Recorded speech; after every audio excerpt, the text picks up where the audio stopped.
Alright, so today, guys, we got something from Iron Kiko.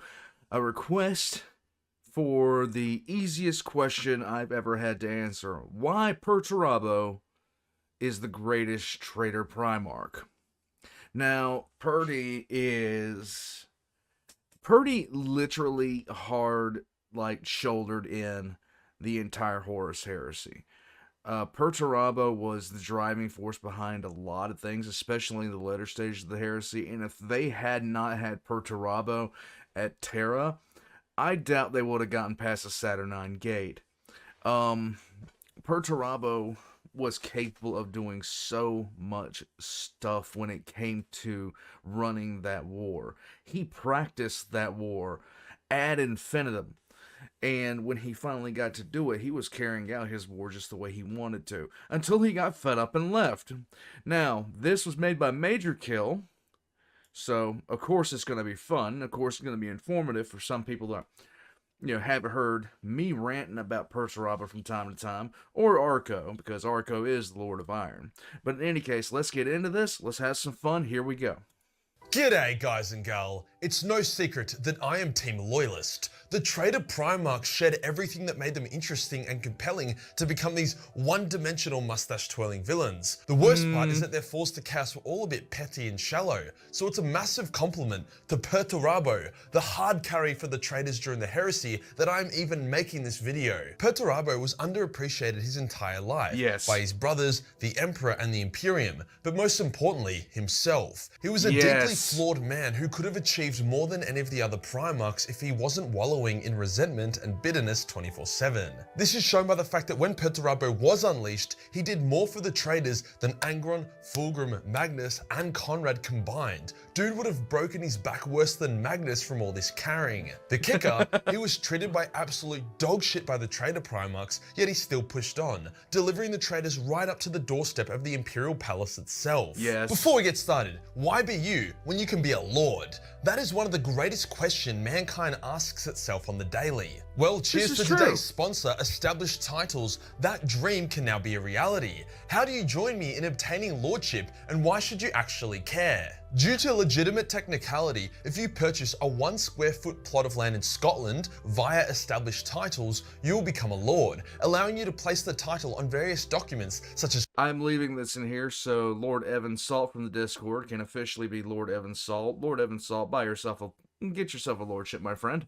Credit cards, boarding passes, and even dating apps. On top of that, Established Titles has partnered with One Tree Planted and Trees for the Future, so that for every order, one tree will get planted. So not only are you helping the planet, but you're also gaining a massive flex over your friends and enemies alike. This is a real plot of land that you can even look up. A great gift to yourself or mates for sure. So use my link below to get 10% off and ensure that your plot is next to mine, creating our very own Majorkill kingdom. Cheers to Established Titles for sponsoring this video. Today we'll discuss why Perturabo was the most effective, impactful, and overall best Traitor Primarch. We will mostly focus on his efforts during the Horus Heresy, as that's where the Traitor Primarchs really shined. Let's get into it. A lot of people are a bit confused about Perturabo's fall to chaos, and that is with good reason. It's not the most compelling fall. Basically, his homeworld revolted, he viciously put them down and wiped out most of his own planet, then for some reason, he got worried that the Emperor would be disgusted and excommunicate him. Even though there was a massive lead up to it that the bad thing about some of the traitors' falls is that they had extremely lengthy backstories. The only ones I don't really respect as far as, the reasons why is Mortarion for the most part. And it's not so much his siding with Horus, it's his fall to chaos itself. Because his fall to chaos was annoying. Perturabo's was not. Not in my opinion, not having read all the Horus Heresy books. Even though his actions fell well within normal Imperial response, and the Emperor wouldn't give a shit. After all, he tolerated Conrad and Angron. However, it's important to note that this uprising and subsequent crushing was the catalyst for Perty's mental breakdown, not the overall cause. Dude had seen thousands of his sons die in the most vicious wars possible. He had been shunned by his brothers for his ruthless methods. He never asked for help or complained, but then was resentful when people left him to his own devices. Dawn getting named the Praetorian of Terra instead of Perturabo was a no-brainer. Do you want a clear cooperative Giga-Chad defending your palace, or a psychotic insecure basement dweller who missed the point? But despite the obvious, Perturabo still felt shunned. Overall, still not a great reason for going Traitor, but if you look at it as multiple parts to a whole, combined with Horus's manipulation, when Perty was at his lowest, it makes more sense. With Perty on the Traitor's side, they had gained a massive asset. His first action was to trick the Lion into giving him super siege weapons that proved to be devastating against the Loyalists. The Lion He didn't trick the Lion just flat out handed him over. Isn't great at reading people, but he also has very powerful instincts, so for Perty to be so unreadable that the Lion wasn't able to detect any treachery is very impressive. Another big thing that people don't appreciate enough is the fact that Perty kept chaos at arm's length. He didn't let demons sodomize his sons like Fulgrim did, nor did he let them lose their sanity and souls like some of his other brother legions. He remained steadfast and reliable, something none of the others did, being the only real pillar of the traitor legions that Horus could lean on. On top of that, Perturabo was conflicted, in the kind of way that makes his character make sense.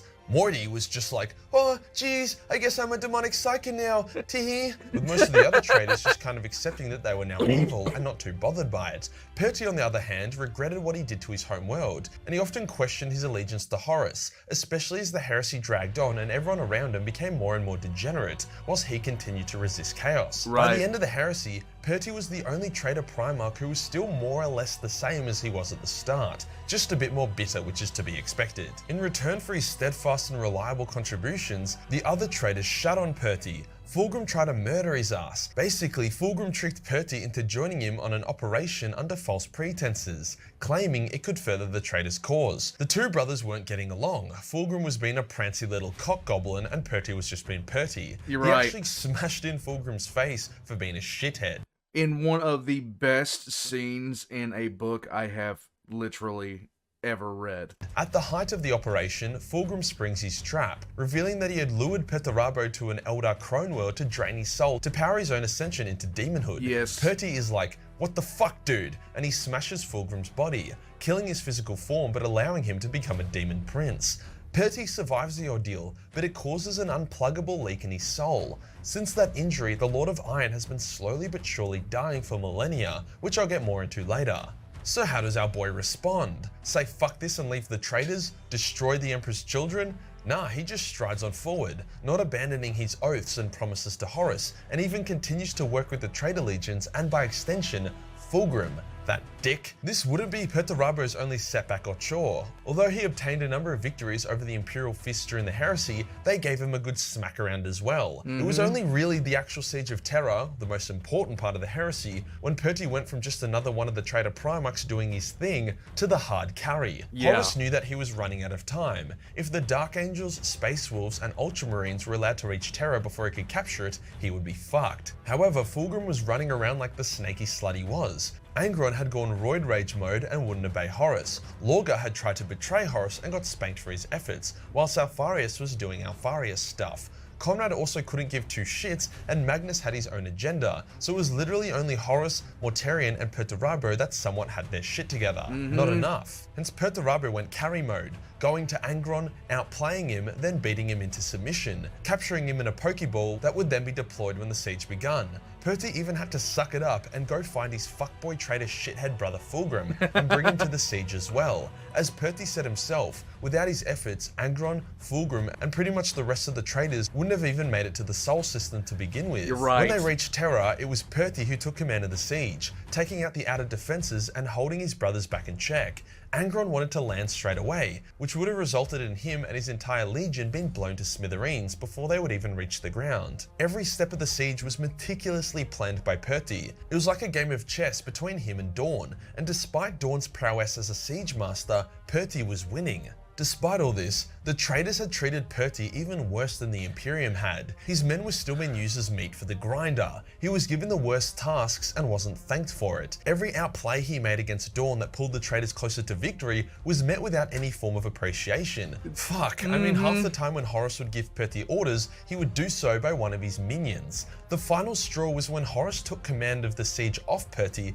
and gave it to Mortarion. So eventually, Perty did a few reasonable, respectable, and awesome things. years. As a way to tell Horus to get fucked, he organized a suicide mission for the Mournival, Horus's chosen sons, as well as The Saturnine Gate. his best Astartes. He then packed up his shit and left the siege.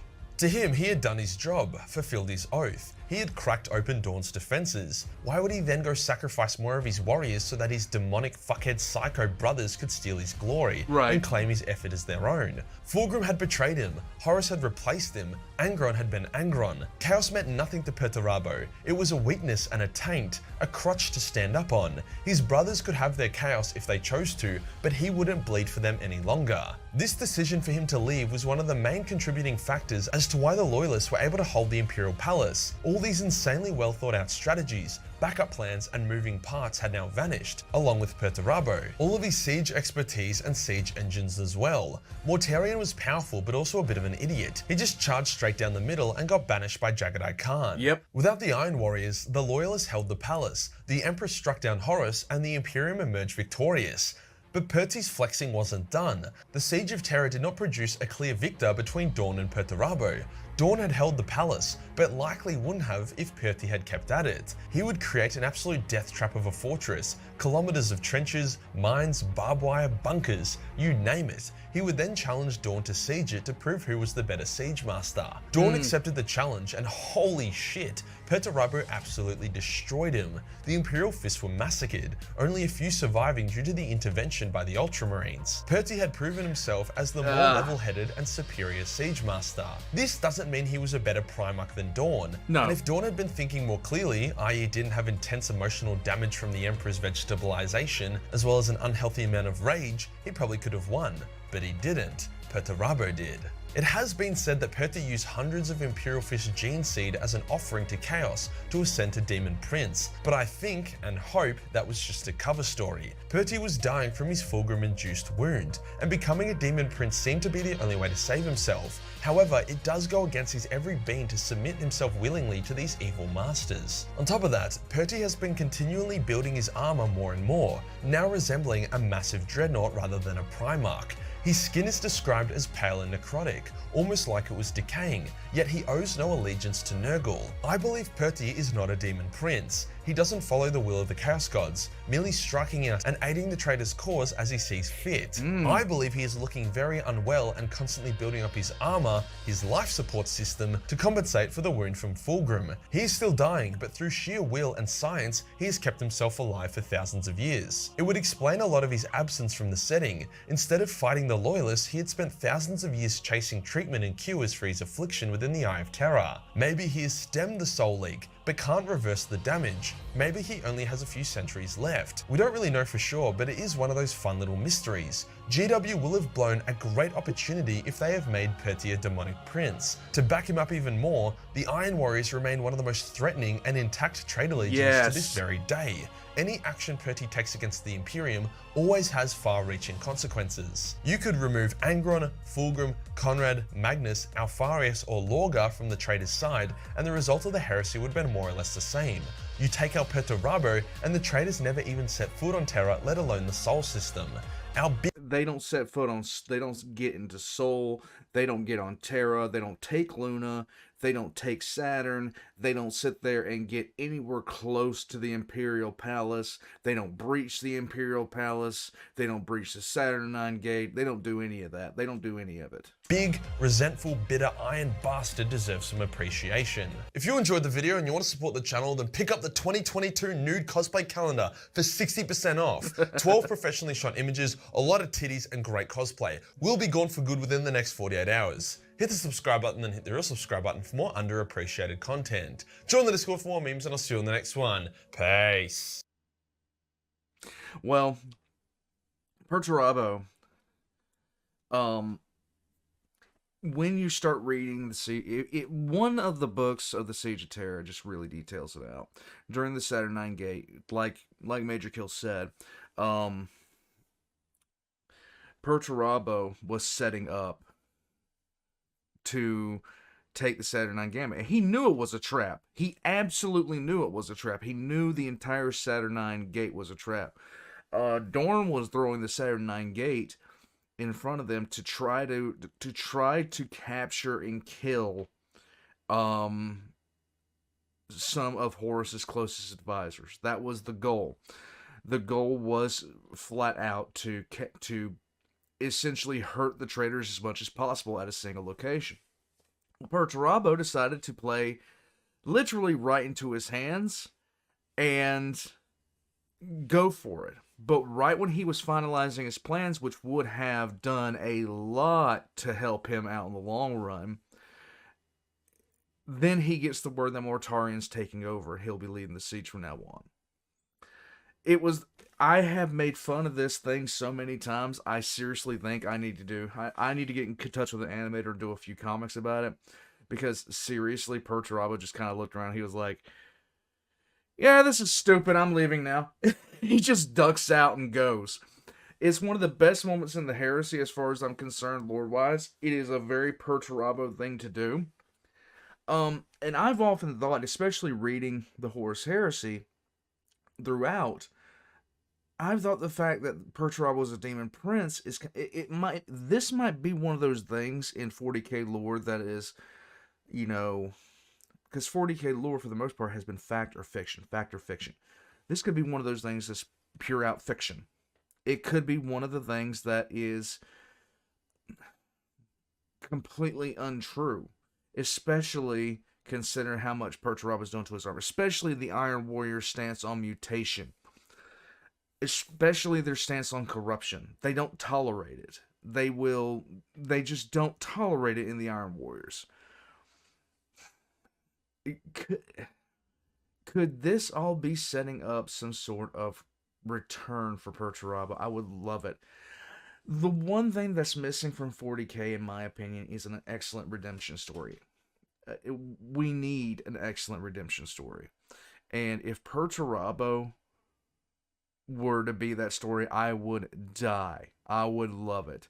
The return of the Iron Warriors as a loyalist legion.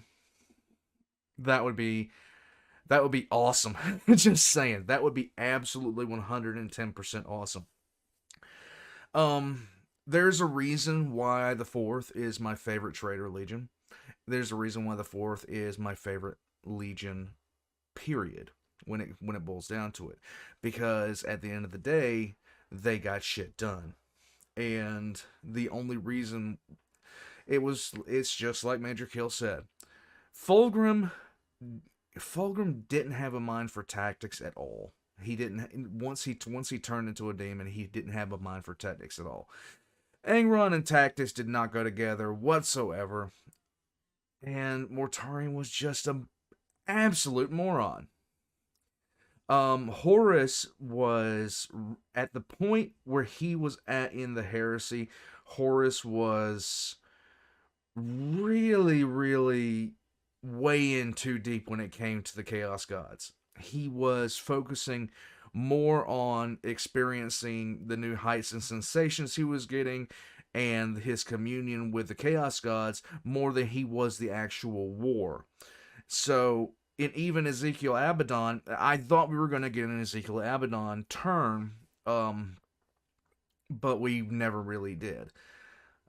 He would go from I love you, Dad, to I hate you, Dad, from page to page, because he would see what was going on with Horus and how deep Horus was getting in with the Chaos Gods, but nothing ever really came of it. Well, that's all I've got to say about this. Like and subscribe if you guys haven't already.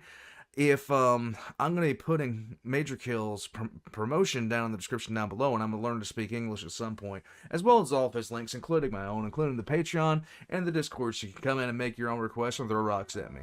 Until next time, guys, remember, we're talking about the Iron Warrior, so good times rhymes with war crimes. And I'll catch you guys next time. And that rhymes, and I'm sad. God, why am I so weird?